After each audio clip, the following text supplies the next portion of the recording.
Okay. It is 2:03. My name's Alicia Meld. I'm the recording secretary for the Recreation Committee, and I'll call the meeting to order. The first item on the agenda is our elections. Do I have a mover or seconder to appoint the chair for the meeting for the 2024 term? Monica? Mm-hmm. Okay, go I'll ahead. second it, Alicia. Monica, who would you Oh, like sorry, to appoint? That's okay. Okay, sorry. Do we have a seconder? Yeah, Jason I'll has second, yeah. seconded. Oh, Who would you like to Sorry, yeah, I appoint meant as to say- chair? oh, I was just moving it onto the floor. Sorry about that. So I'll retract That's okay. that. That's okay. I'll open it back up. Well, I'll nominate Monica, or if somebody else wants, whatever. Okay, so Jason, you move Monica as the chair. Sure. Okay, do I have a seconder? Bill? Monica, do you accept? I humbly accept it. Thank you so much. Okay, very good. After that, are you sure you want me, Jason? Yeah, sure. No. Any oppositions? Seeing none, that's carried. The next item is for our vice chair. Do I have a nomination for a vice chair?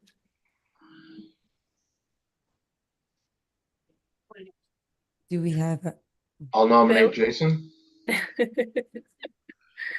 Okay, and do I have a seconder? Monica would second that. Sure. Jason, do you accept to be vice chair? In the absence of the chair, you would be in charge of chairing the meeting? Yep, for sure. Yep. Okay.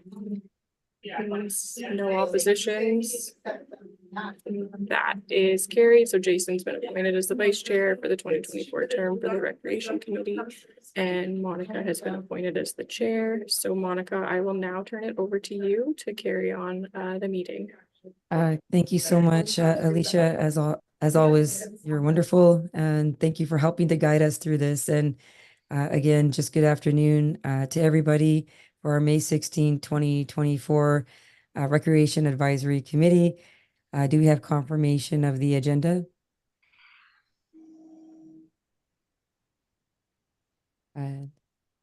Yes. Okay.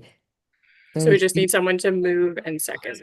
Oh, yes. So may I have a mover and seconder? Do you have a mover for the agenda for today? We have Bill.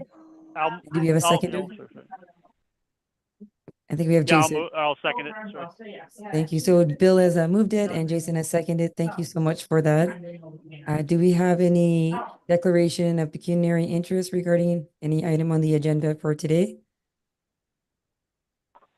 Seeing and hearing none. If there is any declaration of pecuniary interest that does arise during the meeting, please feel free to advise. Can we have a mover and seconder for the adoption of the minutes from September 21st, 2023 Recreation Committee as presented? Do we have a mover for that? I'll move it. Thank you. Jason has moved it and Bill has seconded. Thank you so much. And at this time, we will move on to the items on the agenda. And the first item that I'm seeing here would be the Recreation Updates and Facility Manager Report 7.1 2024 Work Plan with Recreation Manager Kevin Green. Please go ahead, Kevin. Okay, a lot of this is just catch up since we didn't have that last meeting. I guess first thing, Bill, did you get sufficient documentation on our budget since we didn't have that last meeting? Was that? Yes. Okay, so that was done. That was just a direction we did after the meeting just to make sure you guys got that. So what's before you is our new work plan. Our CAO has created a new document on work plans for each department. So this is my department. So a lot of this is just getting you guys caught up on where we're going and what we're doing.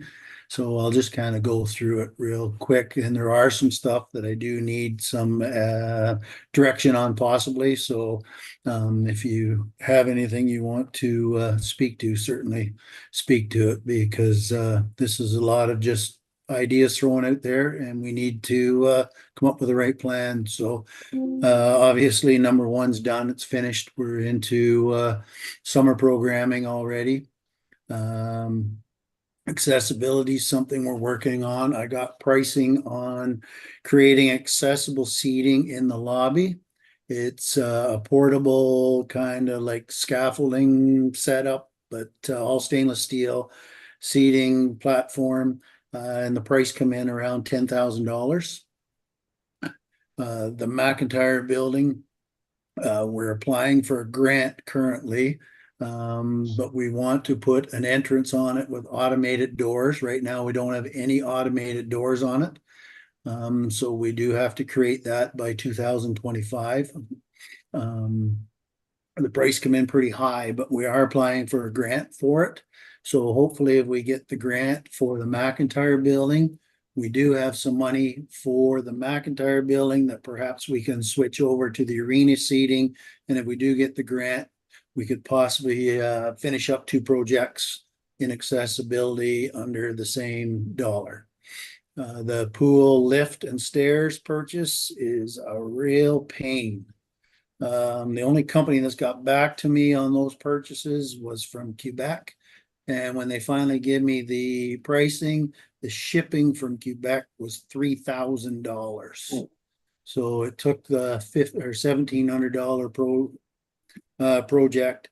And by the time they shipped the product to them, shipped it to us, the project was $27,000. So I'm trying to get local Ontario companies to bid on it, but nobody wants to reply to any emails I sent. It's just been a very frustrating process dealing with companies in this day and age. It seems since COVID, nobody wants to sell you anything, and nobody wants to reply to sell you the equipment. So I'm still working on that.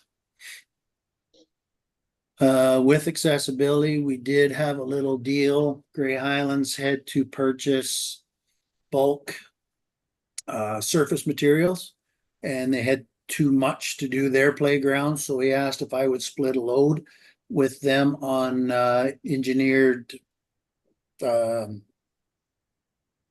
shavings or whatever that passes for accessibility anyways, wood chips. And so I said, yeah, I'll split the load with that came, and that actually was enough to do 2 playgrounds. So we have 2 playgrounds up to accessibility. I have 3 that I have to do before next year to finish the playgrounds up, but that's where we are with accessibility. Holstein, I have to build a little ramp there to get into that building. Curtis and I are going to try and attack that maybe next week. So if there's any questions on accessibility. Yes. Yeah. Go ahead, Bill. What was the timeline for the seating, for the accessibility seating in the arena? So I got the quote or whatever. It all depends on funding. It is in our timeline. It Okay. is in our budget for this year. So one way or the other, we're going to do it. We just want to, if we get this grant, then we can save ourselves a lot of money doing it. But it is in our budget to go ahead with the $10,000 to get the seating done for this year. Okay. I wanted to ask you, Kevin, and great question, Bill. I wanted to ask you a question, Kevin, in terms of, I see a list of items here that are very important. And did you want maybe to go through like each number and then I would ask everybody, or would you, like, for example, number 1, if anyone has questions after you speak, and then number 2, number 3, or did you want to, you can let us know when you want to ask. Well, I think you just, if you got a question on each item as I go through, I'll pause when I'm done talking, and Sure. if we go through all of them, we're going to miss something going back. All right. And I had a question as well, just to the point of the accessibility. Is there a regulation, time frame that we have to meet regulatory wise, or is everything like pretty much when the funding comes in, we're okay that way? So it's not as clear as it used to be. Way back 20 years ago, we were to have all municipal accessibility completed by the year 2025. And a lot of places we held off, which was a mistake because the funding was all available 20 years ago. Most of us, and when I say us, I mean the arena business, none of us really thought that our facilities would we should be cycling them out, a lot of these facilities. So we never touched accessibility. Now we're lucky the arena's done because we got the grant from the Kids R Us to redo the upstairs. So the arena is accessible except for seating for the ice surface. That's the only part that's left for us in this facility. A few other facilities we got trouble with. Swinton Park we'll never be able to, but I think it's down here further where we're probably going to take a different route on surplus facilities. But the usable facilities, or the facilities we're actually using that justify finishing accessibility, is certainly the arena, the McIntyre building, and the 2 purchases at the pool. We did the pool last year in the renovation. It's fully accessible, and the pavilion washrooms are now fully accessible. So we're getting pretty close on what needed to be done. Holstein, the washrooms were done. We just never created a proper entrance for it. So there is some work to do there for this year and next year. But as the guidelines changed, so now anytime we read anything that says about accessibility, it's about going forward. So the interpretations kind of changed, and nobody really has the definite answer. Is it you have to be done by 2025, or if you change something, you have to bring it to accessible? So there's going to be a lot of facilities out there that are not accessible that I can't see the government saying you're closed because of accessibility, but they might. But the deadline was definitely 2025 for that. Okay. I mean, you're working the best you can with it, with the information you have and as much resources as possible. So that's all that can be asked for, and as things come along. I wanted to open it up if anyone else had any further questions to this point. Through the chair, I have one to Kevin, if I can. Yes. Go ahead, Jason. Yeah, sorry. Yeah, I apologize. I got caught in traffic, so I didn't think I better have my Zoom on. I'm just on my headset. That's okay. Kevin, with that pool lift, I was just wondering, is it a pretty specialized outfit, or could some local guy maybe make something? I don't know what it involves, really, to tell you the truth. I was just wondering. Yeah, no, it's a pretty specialized thing. It's got to hold a certain weight. It'll have to be CSA approved. This one we're looking at is a portable unit that we can keep inside. We have had last year actually somebody asking for a lift, so we do have to do it before. As far as accessibility previously, we were very fortunate that there was never really a need for it, or if somebody did, they were more than happy to lift, have caregivers in the pool. But last year we did have a specific request for it, and we couldn't get it done last year because we were so late on figuring out where the building was and the finances from that building that I just couldn't get it ordered. So I've been trying to order this thing since February, and I cannot find an Ontario supplier that wants to supply me this unit, but I'm going to keep working on it, and hopefully I get it in time. Just the Quebec company price was just way out to lunch. Can't afford to pay $3,000 to $4,000 just in shipping. So hopefully I find Sure, yeah, no, I just wondered if it had to be CSA and all that stuff, and so it has to be an actual lift. Like, there's no way you could make like a ramp. I don't even know. I'm just putting it out there. Well, the other option is, yes, we could put a ramp in. The ramps then are now kind of permanently in the pool. If we put a ramp in, we wouldn't need the stairs and we wouldn't need the lift, but a ramp on our depth of the pool takes us 1 to 20 feet. So 3 it's a 60-foot ramp that we're putting into the pool. So it's not really gonna work in the pool, or else Okay, it'd have to go the whole length. I didn't. yeah, or we lose a okay. whole lot of pool space too. So the lift, if we pull it out of the storage room, 2-3 times a week, it's not permanent. That's most the local pools have gone to this portable lift and they're happy with it. Sure. No, just wondered. Thanks. Thank you. Jason, really great question again. And just before I forget, Kevin, portable lift, is that like the official name of the equipment that's needed, or is there a more official name that we should be aware of? Because I'll try to see what I could find as well.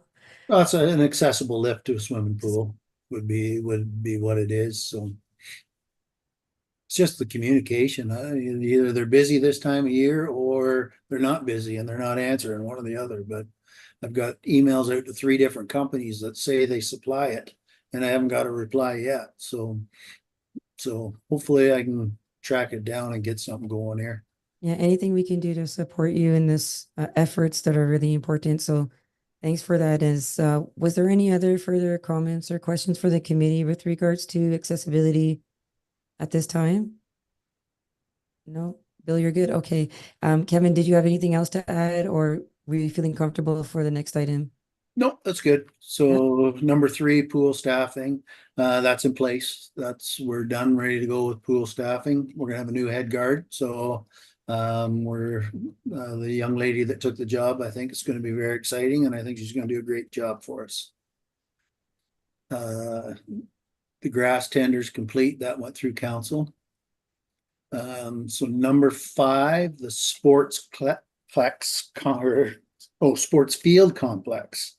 So I don't know, Bill, if you've been following our agendas or not in our council meeting, but we have a concept drawing and we have set aside land in the new eco park, which will be to the south. That's going to house 2 full-size soccer fields, 2 junior soccer fields, and 2 new ballparks. So it's still in the initial planning.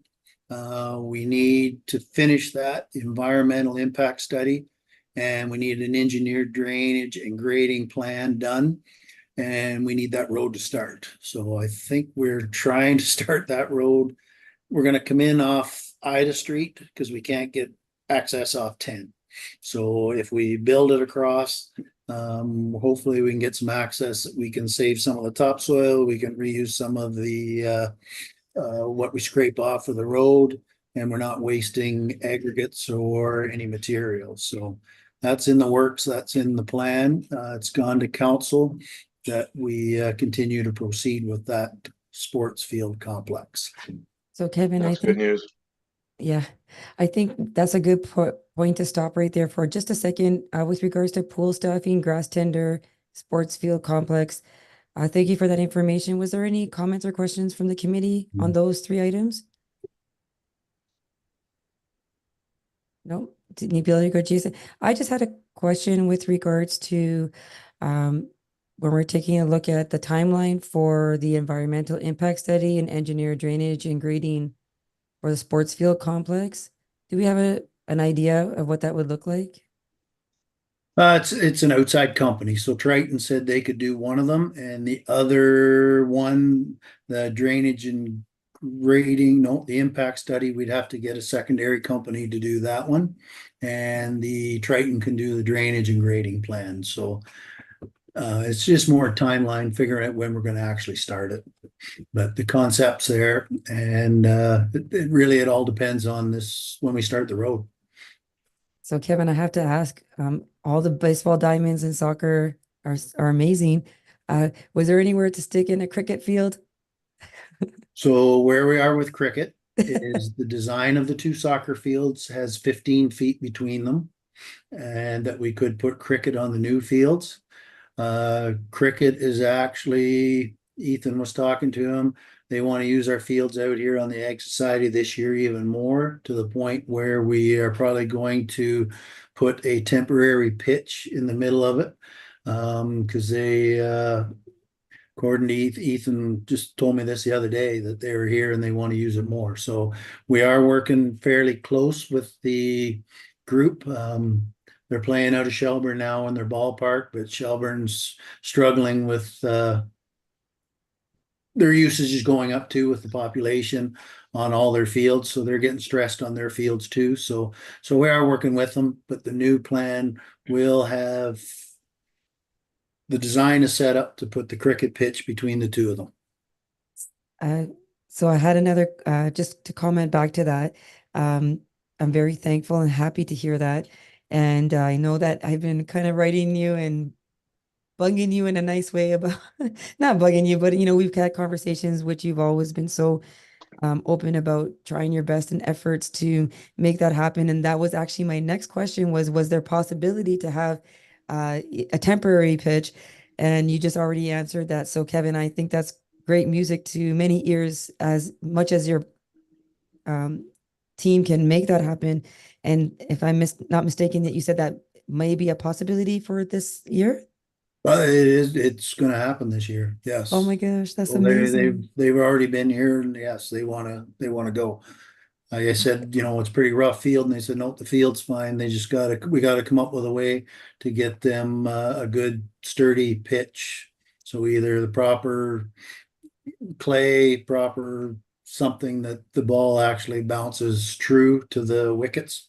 Yeah. Well, so there is some work to do there, but we've been working with them to try and come up with a plan. Awesome. That's some great news. Now I'm really, really happy. I'm overjoyed for the residents and for all the hard work that Recreation Department continues to do. So thank you for that update. Very important. Was there any other comments or questions for item 3, 4, 5 from the committee? Bill and Jason, it seems like okay. No, all right. And did you have anything to add further to those items, Kevin? Nope. Okay, awesome. All right. So number 6 is the Flateau Park. So council kind of touched on this. I think I was not council, which I guess I probably should have been in, but so 3 parks of 10 in the well, first I'll start with the line. Norm Jack Park. It's not even close. So the parking for Norm Jack is on the street that has not been developed yet. There's no access to that park. There's no way we can get equipment to that park. So we will not be assuming that park until the next phase of development is finished, till we have parking. So probably looking at 2 years away before we get the Norm Jack Park. Okay. There is 3 sections that they are really pushing us to take on right now. We did find about 10, 15 deficiencies that they are to fix on the deficiencies. Once the deficiencies are fixed, we are prepared to assume the 3 sections. Now there's not much in those 3 sections. There's only 2 gazebos for seating area, some picnic tables. Second section just has a walking trail. Third section links a walking trail to the 4th section. The 4th section has a new playground in, but access isn't finished. We're not taking that on till they have proper access, proper fencing to delineate the residential house or properties and our property. So they have a fair bit of work to go now. I know he emailed there just actually today saying that they're going to try and fast track that. If the problem is they got a playground sitting there with no insurance on it. So they want to get that in our hands as quick as they can. So we'll assume it and we'll insure it. So they are working fairly quick on the 4th section, but 1 through 3 is close. I just want to take a pause there for one moment because that's an important section. Did Bill or Jason, did you have any questions or comments for that particular Norm Jack at this point? No, I mean, without the access. No. Yeah, without the access, I think the park is pretty, like Kevin said, you have to have the access before you can get anything done with it for sure. And Jason, I think you were going to say something. No, I was just gonna say, yeah, no, there's no sense taking them on until they're fully completed. Yep. Um, and those are good, really great points. And just to those points, Kevin, I was just wondering, I was one of those parks that we're talking about in Dundalk, like, sorry, in like the Flato development.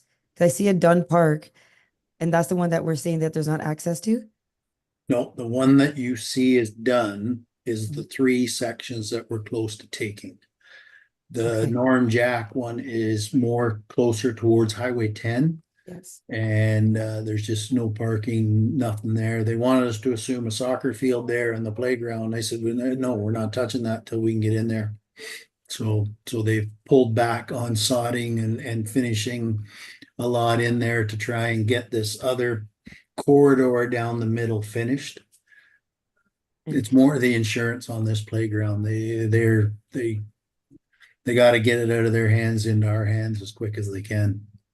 I'm not too sure why they put it in when they did. I'm not too sure why they're doing a lot of things on the timeline. But to me, I think I'd finish the houses and landscape before I'd even consider the parkland. But for some reason, they're pushing parkland ahead of some of the homes. But it could be just their process too. So Kevin, thank you for that. Just to follow up, like when they're looking at naming other parks in development, that has nothing to do with the parks. Is this pretty much an insurance issue? And do we know like when that could happen, that one would open, the 3-section one, or we don't know? Do you think that'd be this year or no? Oh, they want it done 3 weeks ago, but Okay. we found some deficiencies, so they're working on the deficiency right now. I would expect they're going to have some of these deficiencies cleared up by the end of the month. Like they want to get it out of their hands. So the first 3 sections will probably come to us within a month. So just before I ask my next question, one more question too, that I just wanted to ask Jason and Bill if they had any other questions or comments. Not for me. Okay. And I don't think No. Jason, no. No, I'm good. No. Okay, just one last question, just with regards to deficiencies. I sometimes do see public interested in that park, and they're kind of coming around and even sometimes using it. I do see that there are cautionary markers to not go to that park.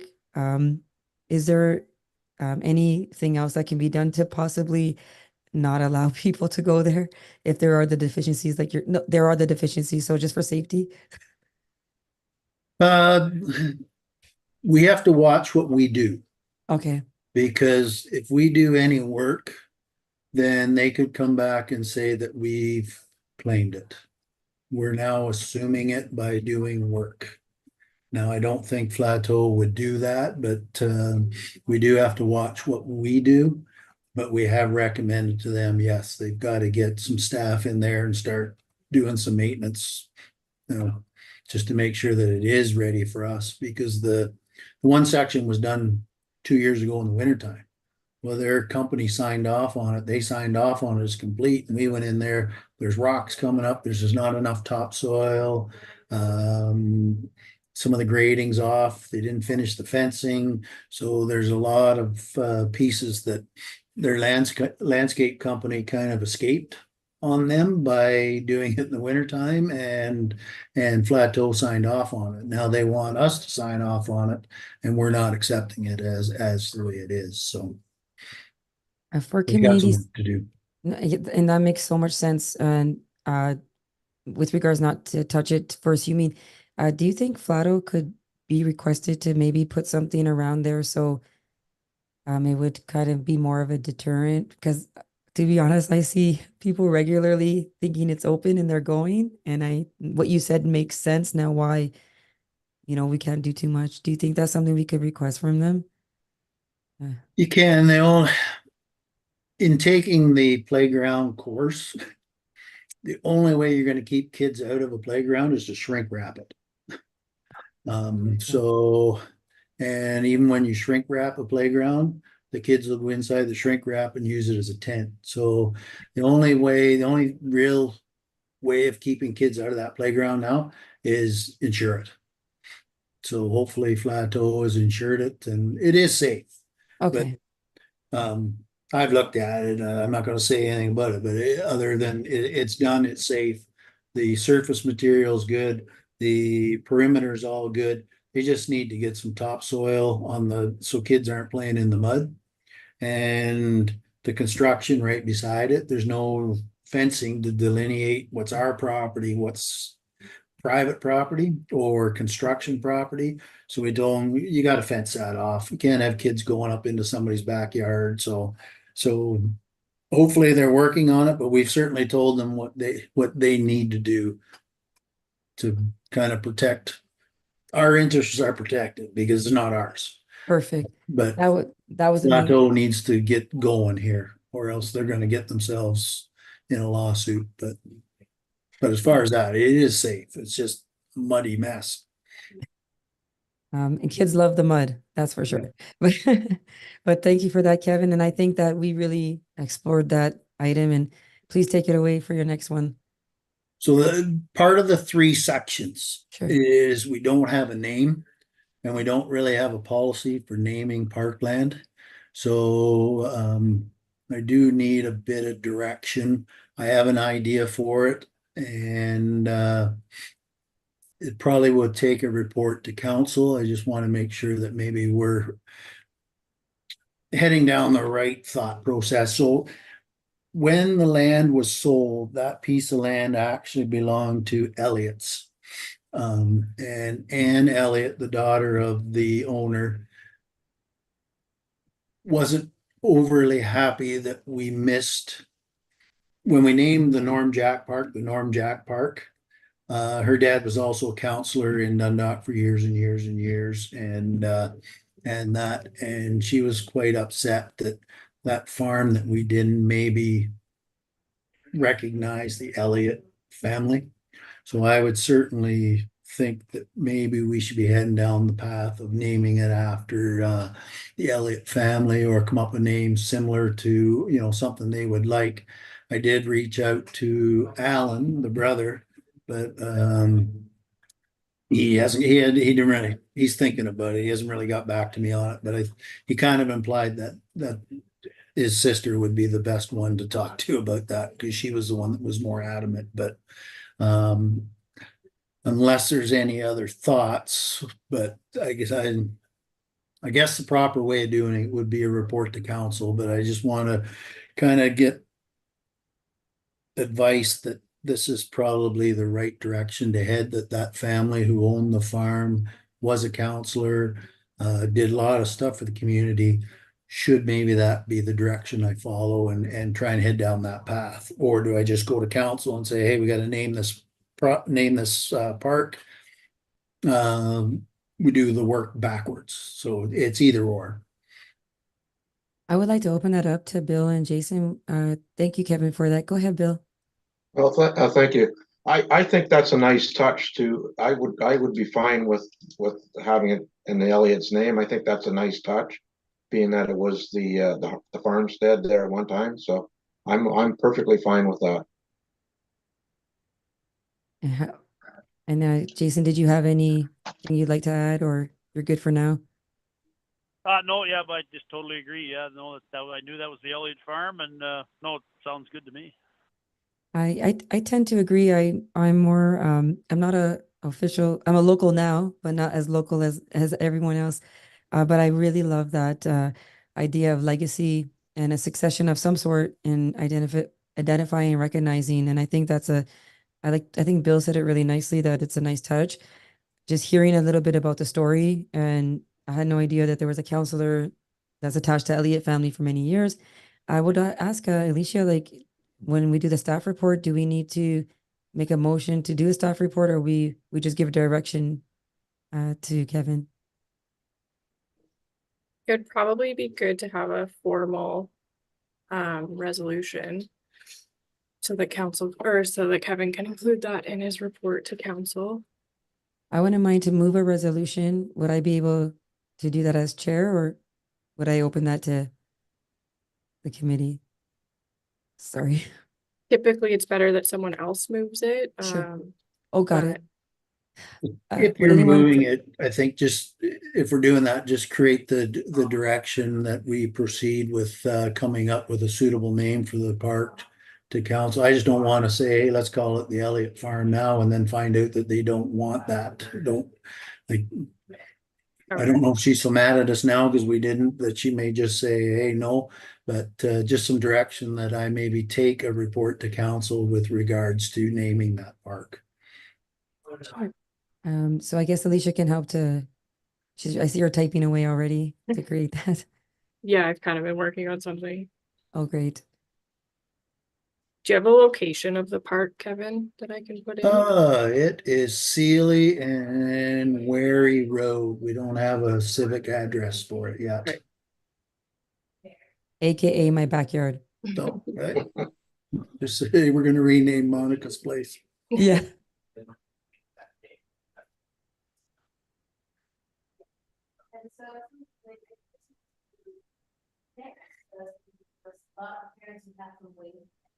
Whether it's for, you know, the youngest ones, another way for the middle one, and another for stuff, the canvas running around.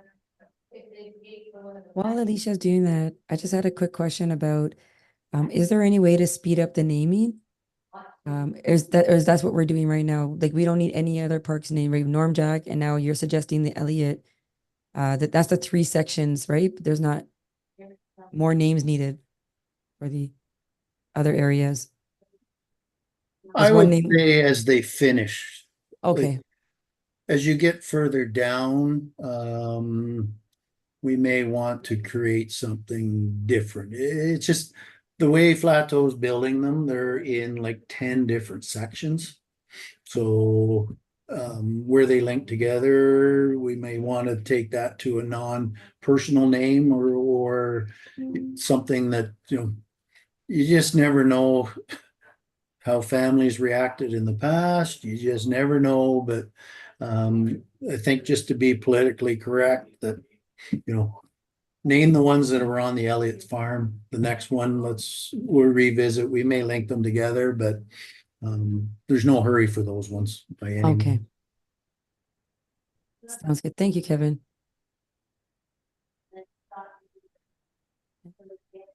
And whenever you're ready, Alicia, let us know. Let me try and share this. Sorry, the connection is a little bit. No problem.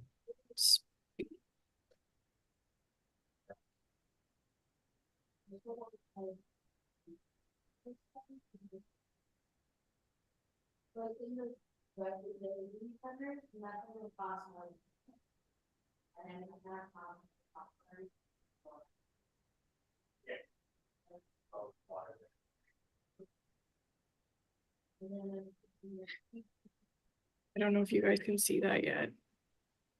Yeah. Yes. Okay, feel free to pick it apart.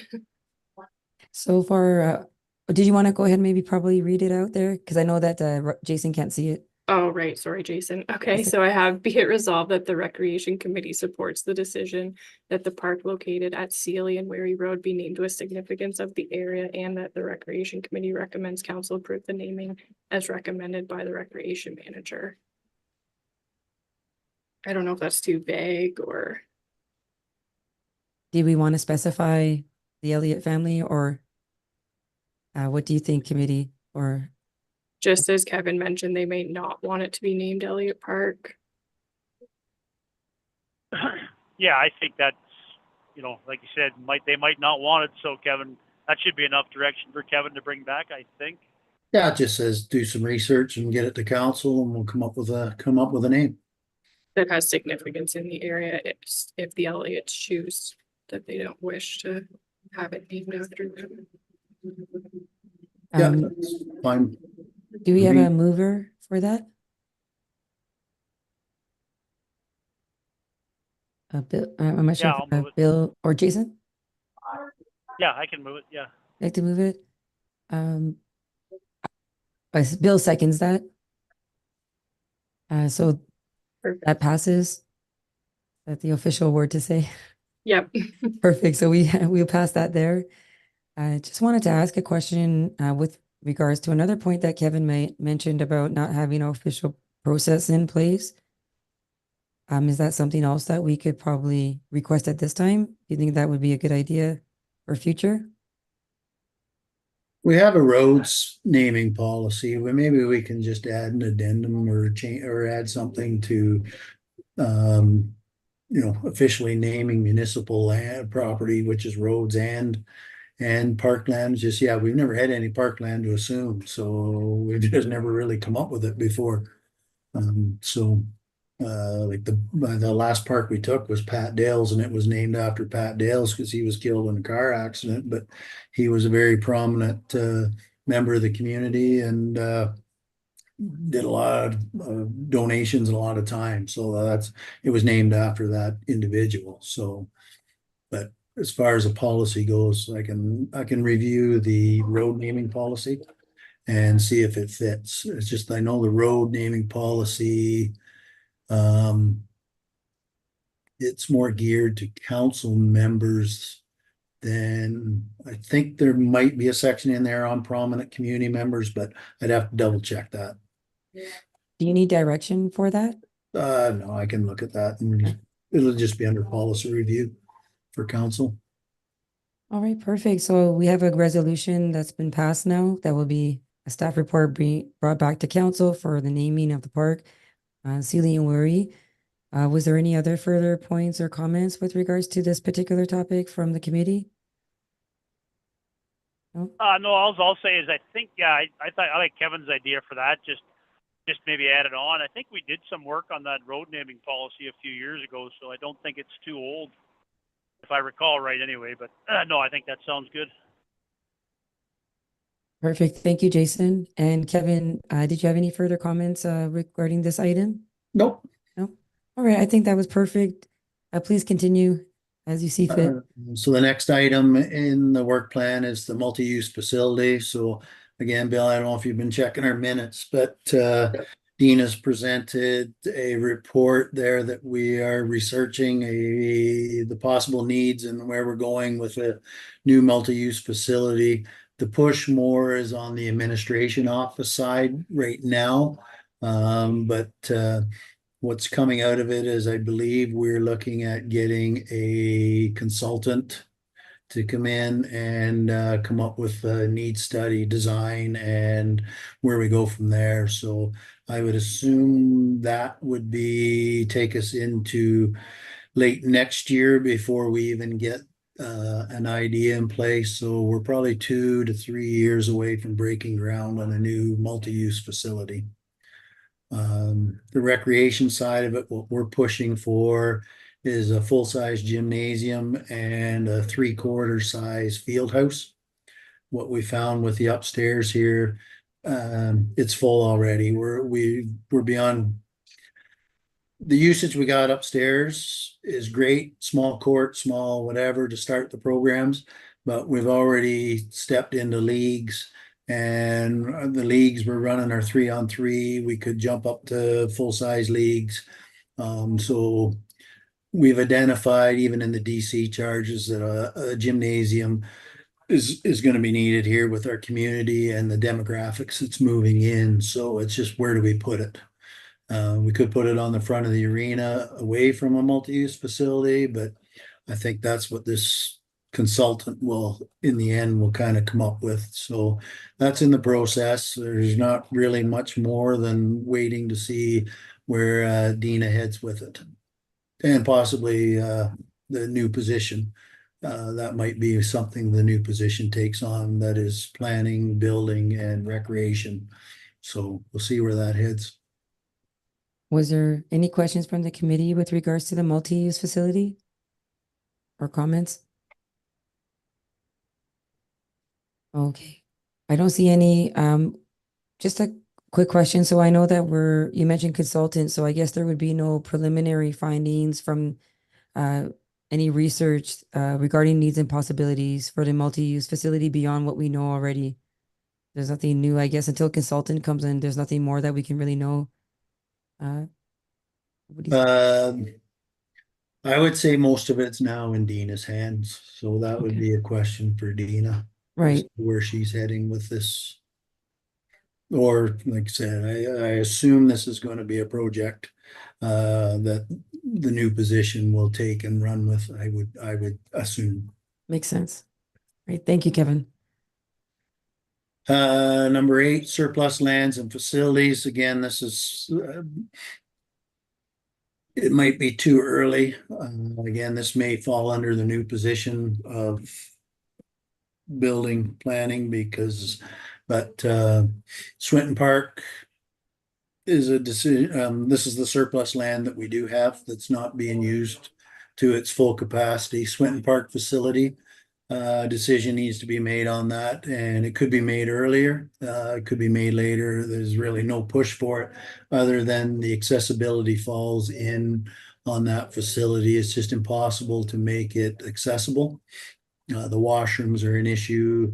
The old door sizes from the old school, it's an old schoolhouse built in 1900. So the door widths aren't wide enough for accessibility. So to put door widths in into a major renovation, and the usage, it's only used every Tuesday in the wintertime for cards, and that club is down to about 10 people. They have a potluck dinner in there every third Wednesday, and we get about 2 Christmas parties. So it's certainly a facility that's not anywhere close to being used to its capacity. So the Swinton Park, the Hillside Academy, that it really falls under that group. I think they're quite aware that we are heading this way. They won't be happy when we head this way, but it's a decision that needs to be made on that facility. Hopeville Pavilion, same thing. It has not been rented in 4 years. So there's another facility that we need to make a solid decision on. And Proton Station, there's 50% of the parkland that we could sell off on there. So timeline, the pressure is Swinton Park, but I would think that the new manager will come in and want to have a say on these decisions. So I think my work plan was done before our structure change. So some of these items in here it'll take some collaboration with the new person to come up with a strategy on what we're doing. But those are just certainly the surplus lands that we're looking at making a decision on. Do we have any questions or comments from the committee with regards to the surplus land and the roof Hopeville Pavilion? Nope. Kevin, was I guess there? all I'd have to say is, oh, sorry. No, go ahead, Jason. That's all right.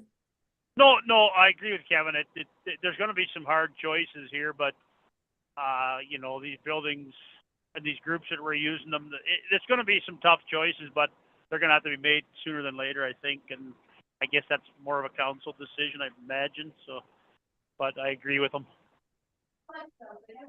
That's a good point, Jason. And I also wanted to just ask, would there ever be a possibility of having a splash pad or splash park? So splash pad, splash park is in the plans for the multi-use facility. It's in our DC charges. We're collecting funding for it. Right. So I guess to elaborate on the multi-use facility, we have the land. Bill, it's 16 acres on the other side of the cemetery. Yeah. That we've negotiated with Flateau to get this larger size parkland. So again, the splash pad will be considered into that consultant and what we put there. The other option is we have thought about putting it in Memorial Park, but we'd have to eliminate probably 50% of the playground that's there or relocate it. So splash pad the decision on it will be tied to the new multi-use facility and that consulting. But we are collecting DC charges. One is coming. It's just, is it 2 years? Is it 3 years, 4 years?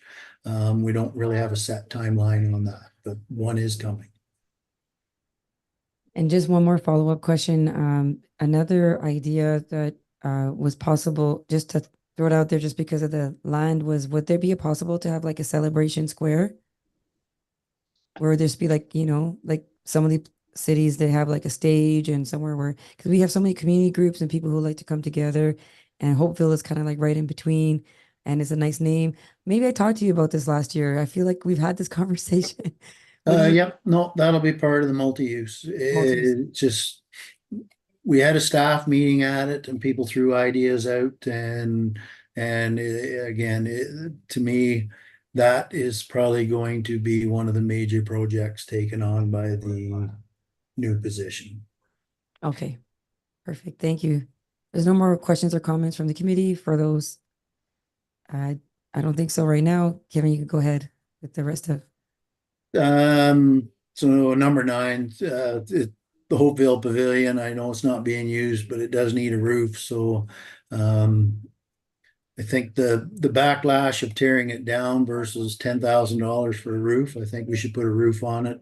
And it will stay as an asset if we do decide to proceed to surplus land. So we will probably proceed with that project unless somebody really is against us heading down with that. But that is in the, we did budget for it in the capital.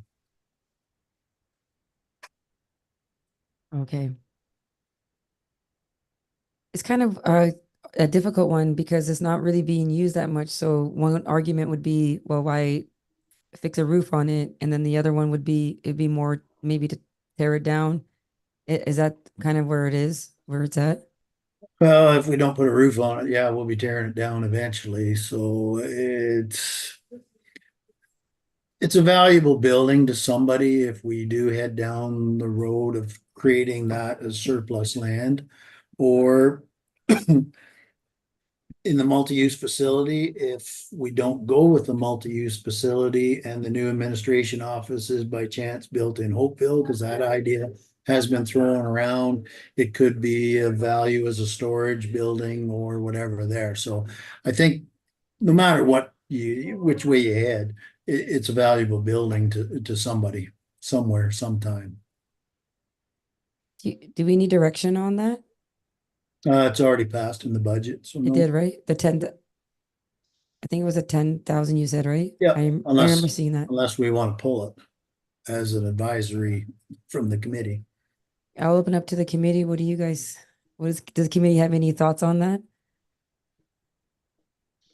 I kind of agree with Kevin on it. If it's not going to be used for recreation, it could be valuable in the future. Okay. Sounds good. So I guess we'll keep it as it is in the budget. Yeah. I think we can move on to the next item. Number 10's been a long going process. It's not even in our hands, so there really isn't much to speak about it. Just the arena had potential deficiency in its columns, and Triton's was to come up with a plan, but it's not detrimental to the building at this point. He just wants to come up with the right way of fixing it and making the columns last longer. So that's been in their hands for a year and a half. So their challenge is they're trying to find a builder that deals with wood structure on this scale, and it's just not the way people build anymore. So I think he is struggling to find that, but it's not really in my hands. It's in Triton's hands. So there's really nothing on that one. I actually had a question with regards to inside the actual hockey arena. How are the walls? And it looked like there was some wear and tear. You know where we had our first town hall? Right behind, I just remember seeing that there's some improvements that could be done there. Have we had any renovation or upkeep in that area? On the arena, you mean, or Like, you know where where the hockey ring is? We were facing everybody. Oh my gosh. Oh, behind us were like the windows. Um, gosh, I'm not the best at oh yeah, the actual hockey arena. When you enter in, Yeah. inside of the rink, if you turn around, the walls looked a little bit not the best shape. I was just wondering if those had any upkeep since then. I think what you mean is the plywood. No, there was never any structural changes to cover the plywood. I Okay. think what you're seeing is just 50 years of puck marks. Because this is our 50th year. This building's been standing now for 50 years. So covering it, problem with plywood, the minute you cover it in a moist, high humidity building, you're going to rot that plywood out faster. So I think the design of the building was to leave the wood basically open so it dried out, took on the moisture, dried out, and it seems to really stand. It stood the test of time. 50 years. It's actually, pretty good for 50 years old. Just another follow. Kevin, when is the actual, do we have the month of the 50th year? Has it already passed? Would you know? I mean, it's 50 years ago, but would it be nice to celebrate? That'd be a nice thing to celebrate. I would assume, and they opened it in September. I would be my guess. Just with hockey back then, it was only used really as a hockey center, so they would have opened it for hockey. So I can open to committee. Yes, go ahead, Bill. Well, I don't know the date, the actual month either, but I remember it opening. I was probably a teenager back then, but it was something going from the old arena beside the Memorial Park there to the new one. Well, I think that we had this wonderful water tower that has gone in, and we have a 50th year. It would be really nice to maybe do something. And you mentioned fall. Would the committee or Kevin, any thoughts on maybe having a little celebration for that for the community just to mark the 50th year? My initial thought was the firemen usually play the local coaches in a hockey game, and maybe we would just do something small scale on that, they play each other and we have just a special puck drop or something commemorating it or whatever. It's a lot. It's hard to commemorate 50 years because 50 years, there's a lot of people moved on, moved away. A lot of players are. So the only way you'd really do anything is in pictures or just a special ceremony on the ice. So I think just to make sure we don't miss it, that was my thought, just to maybe have a special hockey game, identify it, and try and create a fundraiser for the fire department out of it. So this sounds like fun. I think that maybe we could consider brainstorming or having maybe something that we could like perhaps come up together, or what do you all think? Maybe we could send some ideas in, or is this a discussion item now, or am I going off the agenda too far? Or what do you guys think? I think you guys know where I'm kind of going, like maybe kind of like, the Dundalk Water Tower, that was a very significant event. And I know that some people weren't able to get out when it first opened. And there was some feedback regarding that from the public. And so then we went ahead and did it in a time that people could come and they were very happy. I feel that this would be another option or opportunity to celebrate with a 50th year. That perked my interest. And I think that would be a really fun thing to do. Any suggestion in terms of having a collaborative thought process for that? Kevin, am I going off base, Alicia?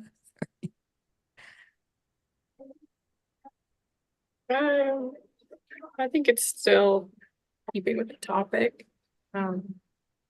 So where we are in the community is just kind of hard because we've lost all our community groups.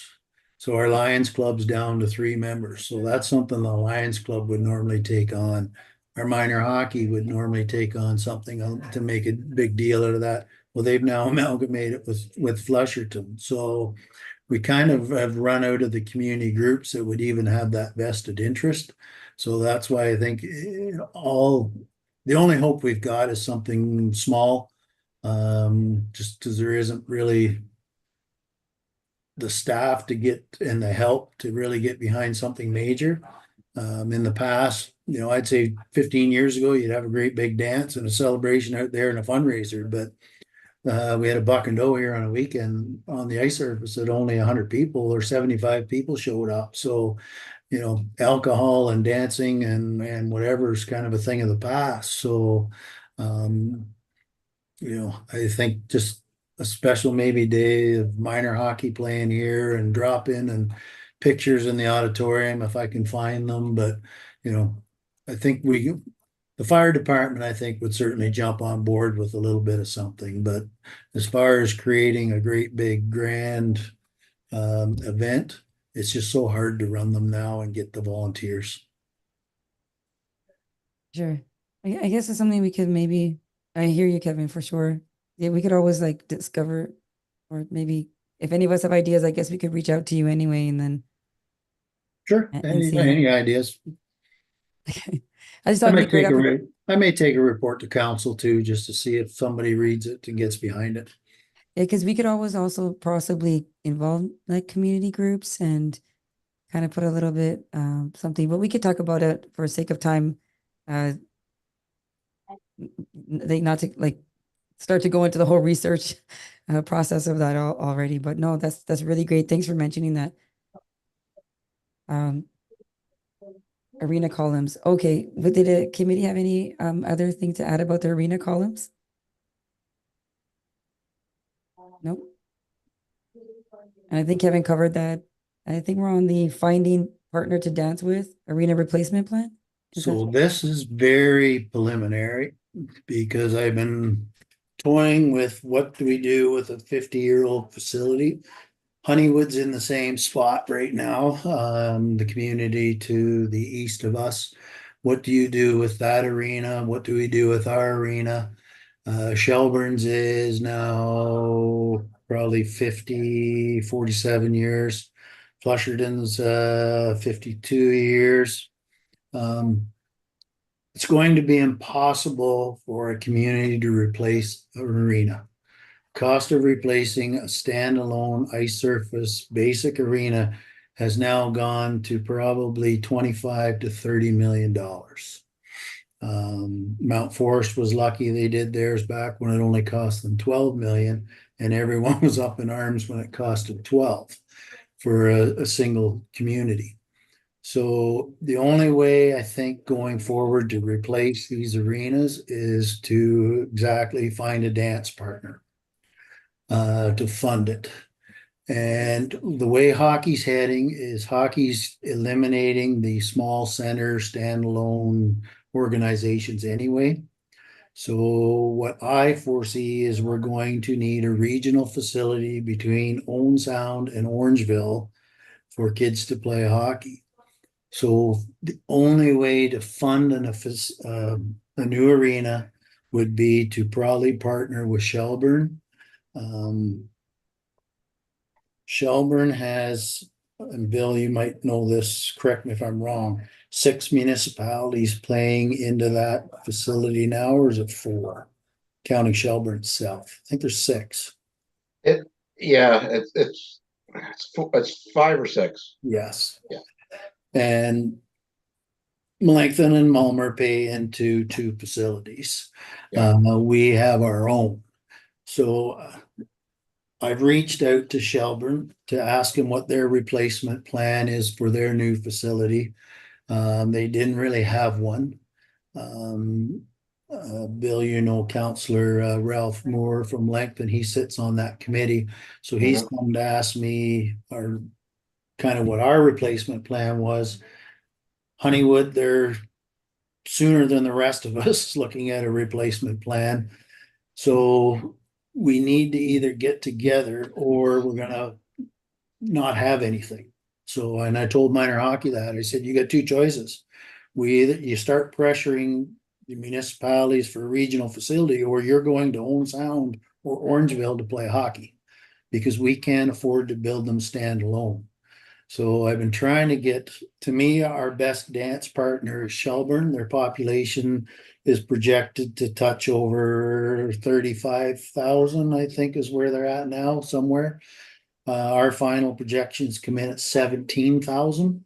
So between the two of us, we could probably support a double pad facility. I would recommend Shelburne with the largest population, or if Bill's open to the suggestion that we build a brand new arena on the Melanchthon Council Chambers, would be probably the best location, but It we need is. to start coming up with a plan. Yeah. 5 partners. Now, I could be, my math is off a little bit here, but a new multi-use facility is probably going to cost $60 million. If you get 50% funding from the federal government, you're now down to 25 million. 6 partners, Shelburne with the largest partner, say they pay 10 million and we pay 5 million. That's 15. Now we're down to, what am I down to, 15 million by 5 other municipalities, even if they can put 2 million in, and corporate sponsors. We're replacing our facility for $5 to $10 million. If we can partner with 6 other municipalities, Melanchthon's probably replacing it for 1 million. Malmer, if they put in 1 million, what is it? Luther, what's south? Amaranth, Amaranth. Mono. That's the only way we're gonna ever replace a new facility. So not to get ahead of the cart, that's what we're trying to research. We've been working on it. Talking to some of the municipalities, some of the arenas, just to say, hey, if we can get the right plan or the right process started, it may happen. But as far as hockey, there's no way Dundalk will ever rebuild this facility. We just could never afford it. So we got to come up with a better idea. So that's why that's in there. It's very preliminary. We have reached out to some other municipalities on their thoughts. It's Shelburne right now is the stumbling block because they have a very different system of operating their arena currently. So it's going to be hard to crack that nut. If we can crack Shelburne, I think we could have something in the process. So that's kind of the nutshell of that one. Thank you for that, Kevin. Very interesting, and I love the collaborative approach. Sometimes things get done better with working with one another, and just want to open up comments or questions to committee regarding that. Sure, Bill. I agree with Kevin's comments 100%. It's unfortunate that it's happening this way, but it is the way it's going to happen. Hockey has lost a lot of, the people aren't there as much. The people in the country aren't there as much. Farms have gotten bigger. When the farms were all 100 acres, there were a lot more families involved that played hockey. Unfortunately, that isn't the case anymore. We're talking about soccer fields and cricket and whatnot. It may some of these facilities, some of these arenas may become multi-use facilities as well. That's another way of keeping them in place. But as for strictly hockey, I have a feeling it's the outlook isn't very bright for it, for sure. Do you think Melanchthon would do as Kevin had mentioned, like what was it that to build an arena where the Melanchthon Council is? Is that what I heard? Well, I think what Kevin was meaning, that is probably the central of all the partners, and he's right. It's probably one of the better places, but I can't see it. I can't see it. It's only my own opinion, but I can't see the chambers moving from that facility or from that location at this time. But you never know. No, Shelburne will want it built closer to Shelburne. Yeah. And if we want those partners south of Shelburne, we'll have to Shelburne's going to have to take the lead, basically. But I don't know where Honeywood's going. If Honeywood's probably got 2 years left of operation, if they dump their minor hockey, where's it going to go? So unfortunately, because Honeywood's likely the first to close, it's going to be a challenge to find a spot for these kids to play. So it's do they go to Shelburne? Do they come here? Well, we're a 50-year-old building. if our floor ever goes same as Honeywood's right now, are we going to put $1 million into this facility when, you know, we can put 5 million and have a brand new complex 15 minutes away from us? So to me, there's certainly a better way to spend money going forward. Well, I guess the saga continues, not saga, but the topic, like you said, is very preliminary and there's a lot of teamwork, collaborative approach and seeing what fits best. I was just thinking that maybe Mollington might want to expand to a multi-use facility themselves with their location right now, but as Kevin just said, it might not work for the rest. But thank you for that, Kevin. Just want to make sure I don't miss Jason. Jason, did you have any comments or questions at this moment? No, I can see this coming down the road. I guess more of a partners to the north, Kevin. We know what they've been dealing with their arenas. They would never partner too. Are they too close to own sound, do you think? Or The problem with the north is they don't have the money. There's no way two partners could afford it. And we're already partnering them with numbers. So I just don't know if we'd ever get the numbers built going north to sustain a new facility. Now, if Flusherton or Grey Island said, hey, we want to get rid of 4 arenas and build one, I'd certainly say, go ahead. Yeah, that's awesome. We'll move ours up there and we'll save ourselves 5 to 10 million. But Yeah. I think one of the counselors there kind of approached me on that. And he was kind of shocked. He did some research and the 30 million price tag to replace a facility kind of shocked him to begin with. And that kind of ended any conversation going forward. We're going to need 6 partners, I think, to build a new facility. There's just no way uh, Southgate can build one. There's no way Grey Highlands could build one.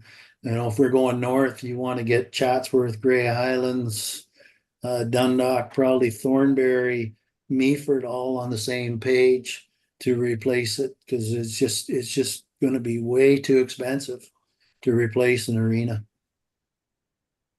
yeah, no, I agree. I just wonder, right, with their saga, with their arenas, what they were thinking. But no, with more partners, the better for sure. So thank you for that update, Kevin. I think it's something that, again, we'll look forward to for future information and report. I think that, yeah, we pretty much kind of explored that. As you could take us through to the next item. So the next item in planning's program, so it's kind of in everything. Ethan's doing really well. He started a dance program, jazz pop dance, and I opened the safe and I pulled out $2,500 for a 10-week program. I was like, I had to say, what is this? So the programming is taking off, which again, we're now at the point where, so 5 years ago, if I had said Ethan had programming, we would never be at this point. We built the upstairs, we renovated the upstairs for programming. It's maxed already. We're already trying to reach out for other spots, other locations, which is awesome. That's what we want. But we're now probably at a point where our programming is going to level out because we're out of space. Ethan, I did get Dina to approve him some staff help in a summer student, which will help to keep the soccer program. We were probably gonna have to turn away without the staff help. So, but if we increase in the next 2 years, like we did in the past 2 years, it's quite incredible for the municipality. It's just, we're getting to a spot way faster than I thought we were going to get to. So, it's excellent. Section 12 there is kind of all linked together. It's just programming is, doing quite well. I agree. Ethan does fantastic work and the programming as much time as we are able to have with staff time and resources. Just with a question to you, Kevin, with regards to programming, is there a possibility for expansion for additional programming if it was not something that, like basically if time and space was just needed, but it was, let's say, a specific community group that was looking to have, like for example, I've been asked for something called Bhangra, which is South Asian dancing, and Bollywood dancing. That's more probably more than I can count. I've had a lot of from South Asians and non-South Asians. They just love the Bollywood. So if there was a way to have, I don't know, like how does one even approach that in terms of programming? With a program that's specialized such as that, they would put a proposal together to myself. We would put that under the secondary provider policy. So in that policy, it says if somebody wants to run a program, we'll try and find the space for you to run that program. If it's for profit, they'll have to get insurance and everything else. If it's for nonprofit community, sometimes we can put it like the dance program. We have a volunteer running it now. She's fully on our volunteer policy, so she's insured. She runs it. We've got the police background check. We've got everything, and she's running that program out of the Erskine Center as a secondary provider. Once it becomes a pay profit thing, we don't support that. You have to rent the facility and carry on, get your own insurance. So anybody that calls me over a specialized program, I just tell them to put a proposal to me and we see what we can do. But what we found is we really struggled even to get the dance in the Erskine Center. Ownership of that facility is kind of lost. I thought we had a share in it when the Erskine Center gave it to us.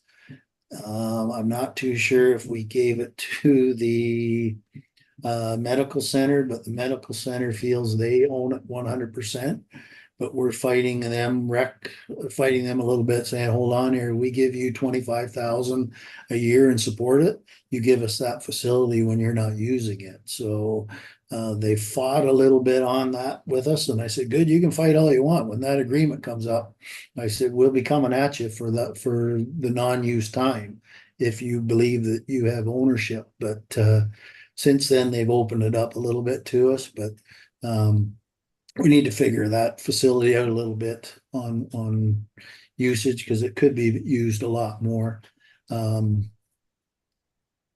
Once we don't know where the new medical facility is going, it seems to 1 minute it sounds like it has momentum. Next minute it sounds like there's no momentum behind it, no funding, no whatever. So again, that's if the Southeast Gray Health Unit moved out of the Erskine Center into the new facility, does that free that whole facility up? But we're just at a crossroads where, our facilities are getting maxed out. Yeah. So that's, but if somebody wanted to run a program, yes, apply to me. We try and find the spot. Thank you, Kevin. Bill and Jason, did anyone have any, let's see here. It looks like there's still some more programming support items. Did we cover them all? I kind of put them all together. They're all really the same thought process. It's just programming's going good. We're at a crossroads where we got to start deciding how we can either increase or we're going to stay the same.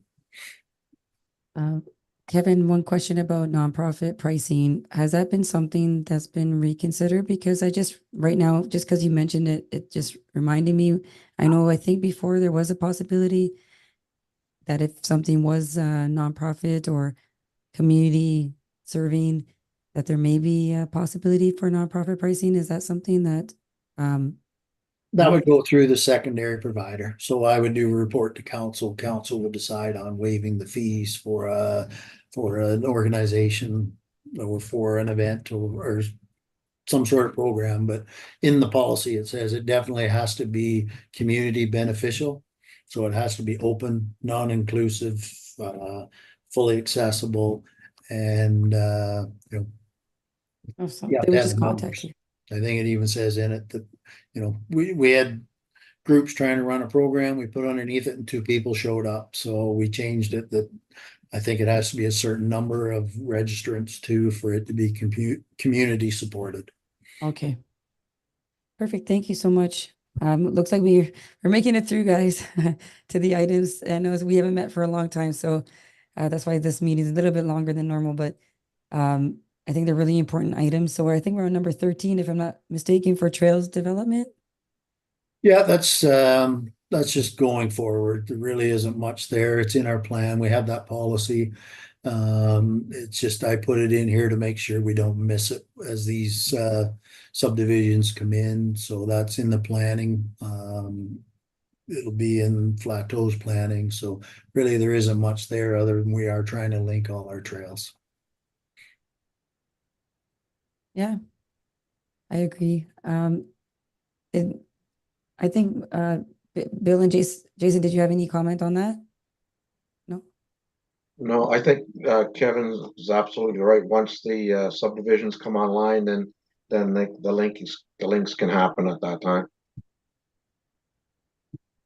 It makes sense. Yep.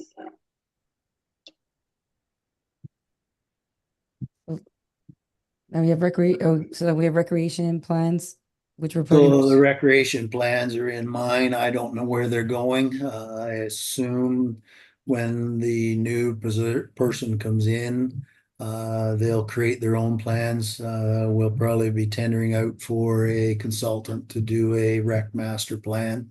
So those plans really will likely, I assume, disappear or I don't know where it's going. So it's, those are just in there for my personal, know what I'm doing. So really, there's nothing on that. and that's all available online, no? Right? All the recreation plans pretty much are available online? Um, Or no, sorry. I feel like I've seen them online, no? yes, they're there somewhere. I don't know where they are anymore. So you can find them, yes. We'll go on a trail online trail to find it. But no, yeah, they're on there. And I think, yeah, we have the parks open, cleanup repairs, facilities open, May Yeah, 15th. that's just operations. So we've got most of them done. They're already open May 15th. That's tomorrow. So yeah, everything's ready to go for the summer months. That's exciting. And then we have the number 16 there. Our last item for this is egg land agreements decision slash worth it or Yeah, worth, sorry. council passed that yesterday. So that's Yeah. complete. So that's great. Thank you for taking us through that. Just want to ask Bill or Jason, any comments, inquiries for those last items or overall? Just a comment, because I'm sitting outside Southgate and I'm looking in. Lots of stuff going on and a lot of challenges ahead, but it's exciting. I agree. And Jason, I didn't want to miss, in case I missed you. Did you have any comments at this point or questions?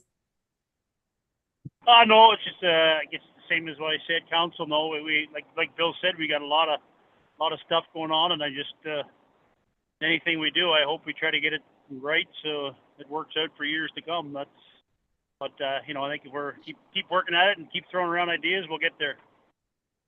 Yeah, that sounds amazing. So I think that you really went over, this comprehensive 2024 work plan for recreation. It is definitely an exciting time. And I think it's even more exciting to be part of this committee at this time. So I think that pretty much you've covered 7.1. Do we need to receive this for information or anything at this point? We could just move on. Yep, to the next item. Yep, thank you, Kevin, so much for the update there. New and unfinished business. We're taking a look at item 8.1, arena booth future use contract. Would you like to speak to that? So a bit's progressed on that. So with all the new people coming in, I constantly, since this was on the last agenda, I've had 4 people ask me about our commercial kitchen and renting it out. Well, there's not a lot of profit in it because of the location. So what they see, everyone that comes in, what they see is it's a permanent chip truck that if they open it, they can feed all the construction workers from the subdivision. So I've been fighting taking this on because I don't think the arena is really a mall slash food court. But I don't want to kind of make that decision on my own that I don't, if the advice or the advising that we rent it out to try and make some money, then I can certainly go that way. But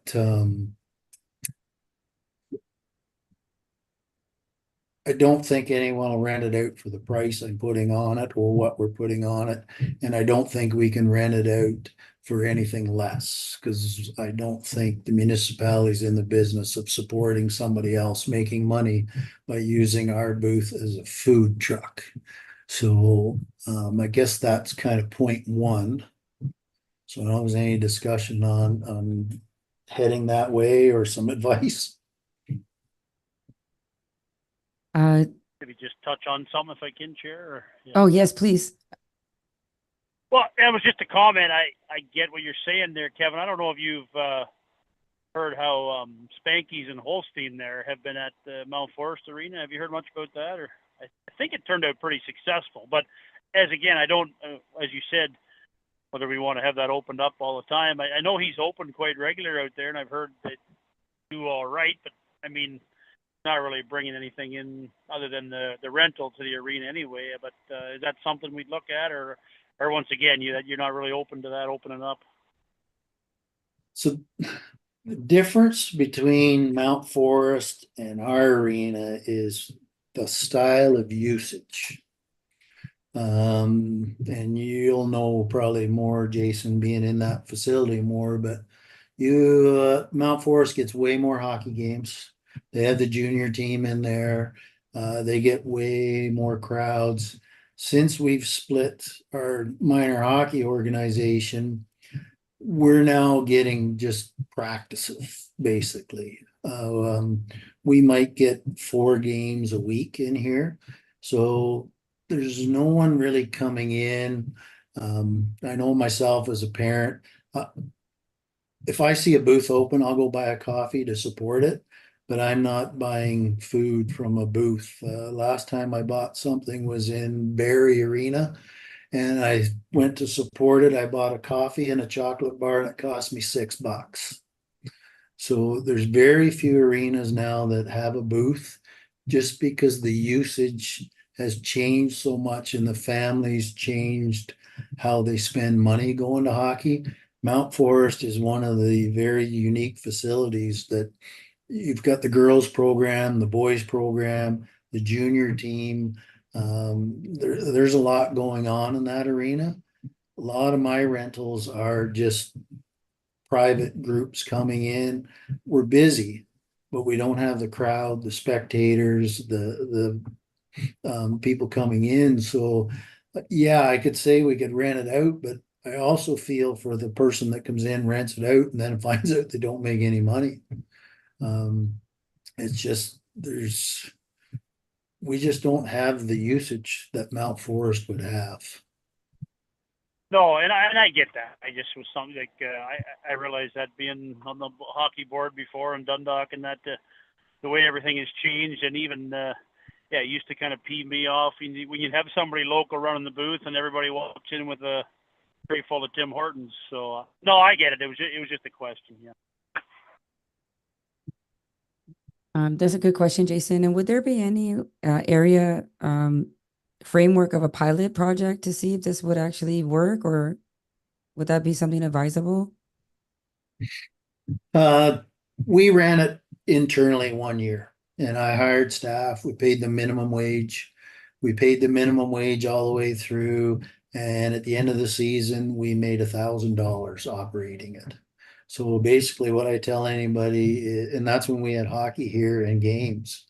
If you're willing to make minimum wage plus $1,000, go ahead. But it's just families do not come to the arena to eat French fries and with Tim Hortons there, yeah, I get, that was a frustrating thing to the last lady that run it was she wanted me to ban Tim Hortons from the arena. And I said, I'm not going to stand at the door and ban Tim Hortons.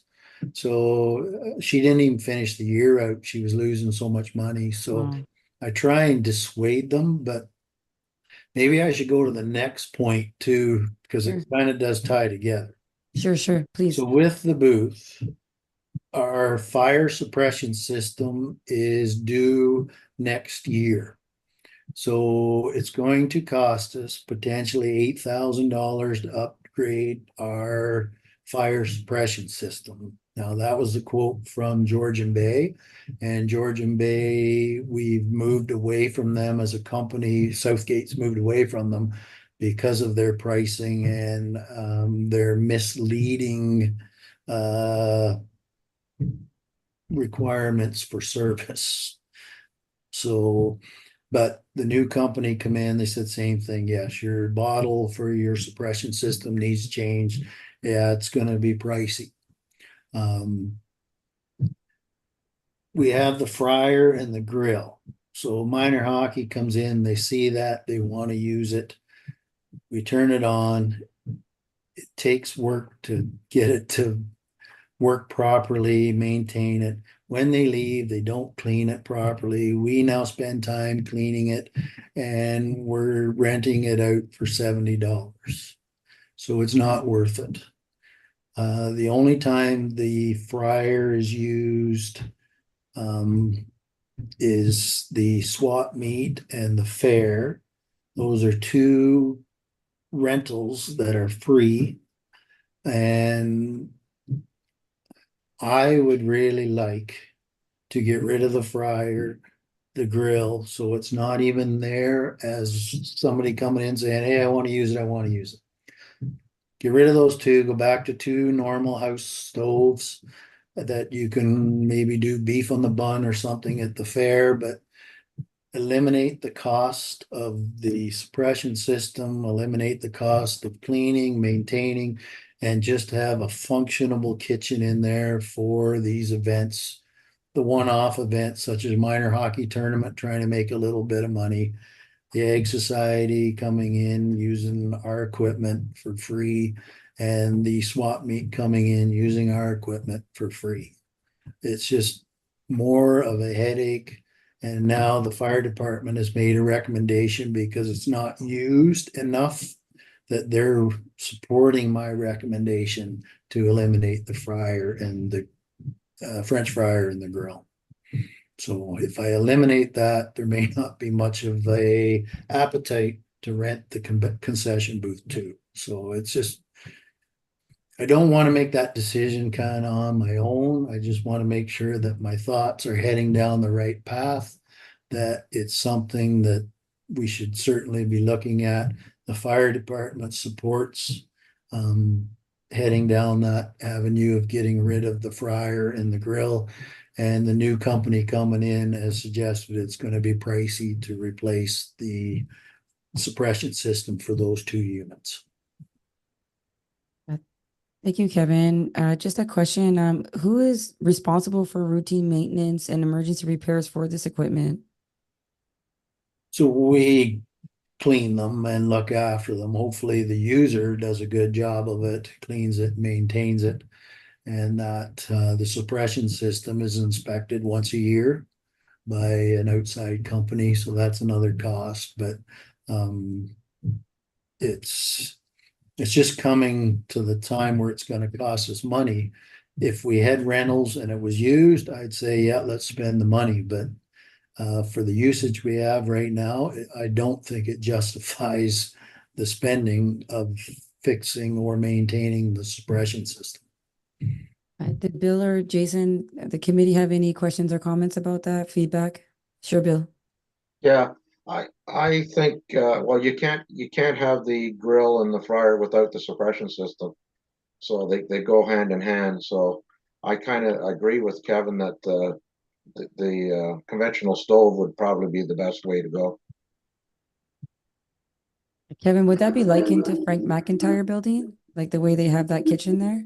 Yeah, it'd be the same as the Frank Mac, just put a kitchen in or whatever, but it's just, there's no reason why a minor hockey tournament can't come in and do hot dogs on the stove, boil some hot dogs, put them in the bun, put them in the oven. I think it just changes what you sell.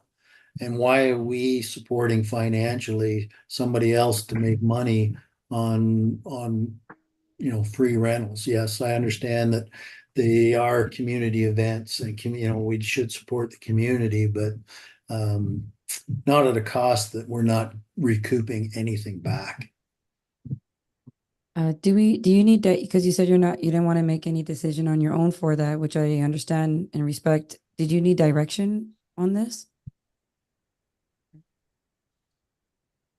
I don't really know. I just know that the minute I do it, there's going to be backlash from the fair and well, it'll just be the fair, but the swap meet, I don't know, well, swap meet's probably gonna change now because it was ran by the Junction Restaurant and they've sold, so I'm not too sure what they're even gonna have for food for that event, but I think with some creativity, they can change it and come up with successful ways of serving food to their public. Jason, did you have a question or comment for that?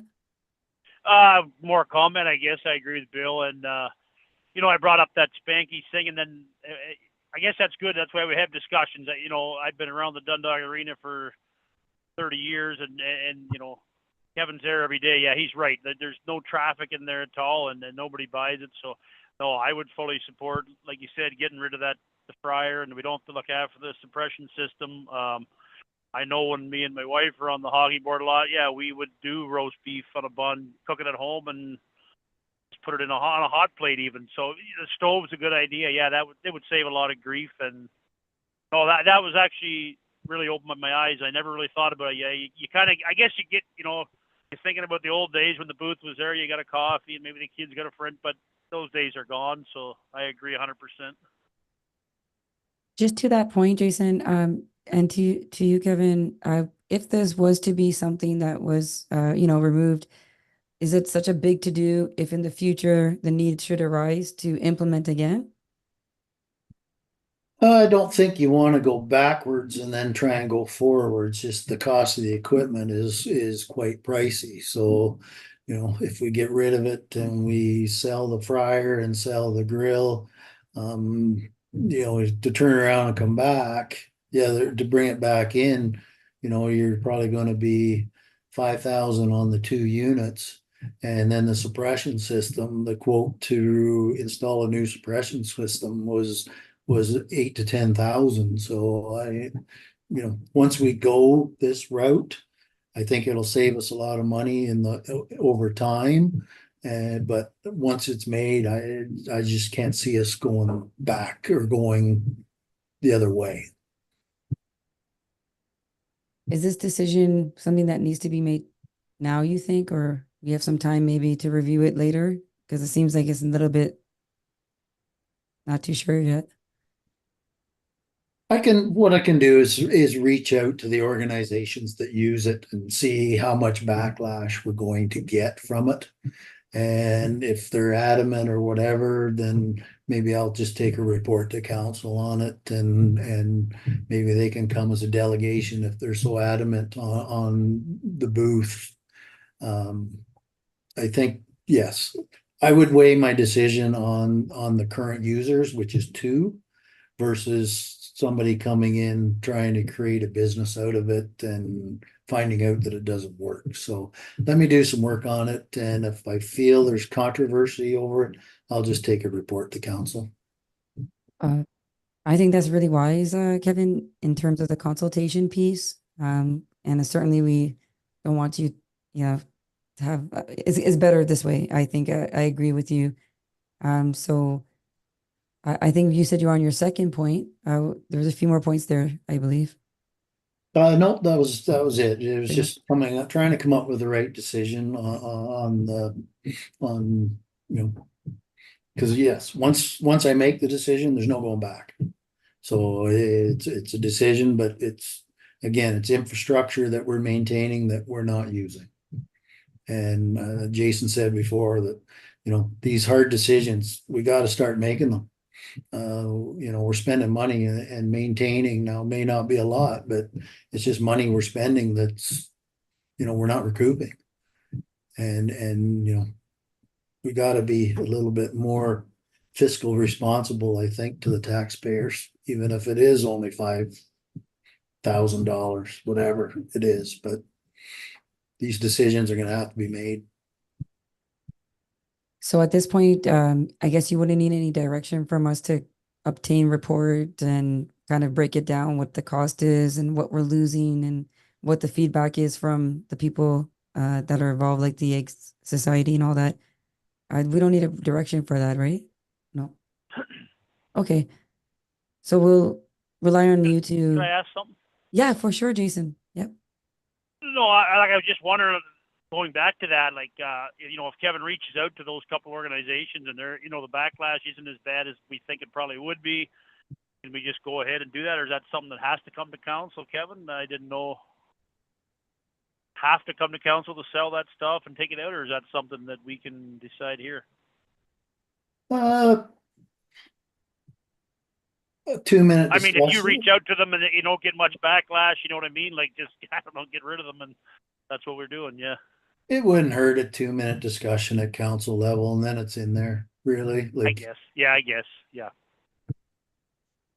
I'll see where it goes, and I'll talk to Dina about it too. See what I know. A lot of things on the operation side is being dealt with at the staff level, but something like that might affect the community, and it may not. So I'll feel it out a little bit. There's no hurry to get rid of it, anyways. And I think that was the best part. That was a really great insight there. That's because I know our recreation committee will be in fall, which we'll touch on the end of the meeting to just remind everyone of the next meeting. So we certainly have that time between May and fall and everything that will happen in between. And I'm sure that you'll do all the diligence work that you always do in finding out more information. So I think that that's bringing us to our another next topic there for 8.2 possible banning of portable air horns in the Dundalk Arena. Did you want to perhaps speak to that? I think that might have been correspondence. I think I'm not too sure. That's not from me, and that's not. I don't know where that come from, other than I had an email sent to me, so I assume it was sent to probably council with regards to playoff time here. Dundalk gets a little carried away. We used to have well, we still do. We have a siren off the old fire truck, and I know when I worked at Flusherton, we had the air horn, and we all tried to out drown everybody for noise, and people brings the hand ones in, but it was kind of a one-off complaint. I asked minor hockey about it, and minor hockey basically kind of implied that, they didn't want to go that route. This was just an individual. So I said to them at that time, I said, you know what? You're the renter. You have signed a contract. I think that's up to you. You deal with it. I'm not banning people's fun from having a portable air horn brought in the arena. I guess when the fight breaks out, I'll call Jason. He's broken up a few of the horns over time, but I don't think that's something that's even at this level or needs to be really discussed unless somebody wants to discuss it. But We could always do an education campaign to teach about the air horn use and if that's ever wanted. But it was just under new and unfinished business. Jason or Bill wanted to maybe comment or had a question about it. Well, no, I remember getting an email there, I don't know, a month or two ago, and yeah, it was a one-off complaint, and like Kevin said, I don't know, they're renting the ice, and for the amount of teams we have playing there now. If usually the horn only comes out when somebody's in the playoffs, and good for them as far as I'm concerned. If somebody wants to make some noise and support the team. Sounds good. And like Kevin said, we'll always just grab you if we need some help. But Bill, were you gonna say something? No, I agree with the comments. Perfect. So, it looks like we're making our way through, and we're almost rounding out the end of the meeting. We have no correspondence here. And then members' privilege. Was there anyone that would like to share anything for members' privilege? Nope. Sounds good. Okay. I guess I would just probably say something that everyone is also thinking. The Recreation Committee continues to, handle the growth and the changes and doing the best possible. So just wanted to, thank the staff. Thank you, Kevin, for continuing to be open to hearing out. I know I've talked to you several times. You've always been very open and helpful in responses, and being able to kind of bounce ideas and things like that off of your mind that has to handle all of this. So, of course, if there's anything that could be further supported, we'd be looking forward to doing that. Since there's no one else that has any comments or for members' privilege, we can possibly move on to the item 11 for next meeting. So our next meeting will be Thursday, September 19th, 2 p.m. via Zoom again. And at this point, does that time work for everybody? Everyone's good with that? Yep. Jason, okay. Yep. Yeah, I think so. Yep. Awesome. Okay. So I think, Alicia, we can move now to the point 12, which maybe some have been waiting for adjournment. But this has been it's been a great meeting, Kevin. I think that after so long, committee coming together after so long and going through that item list was very important. And do we have a mover to adjourn today's meeting? Bill has moved that. Do we have a seconder? Yeah, I Okay. can second it. I guess that'd be Jason. Okay, perfect. Awesome. Yeah. So we've been adjourned. Thank you everybody for an amazing meeting. Thank you, Kevin, for the updates, and thank you, Alicia, for keeping us on track. Thank Bye, you. everyone.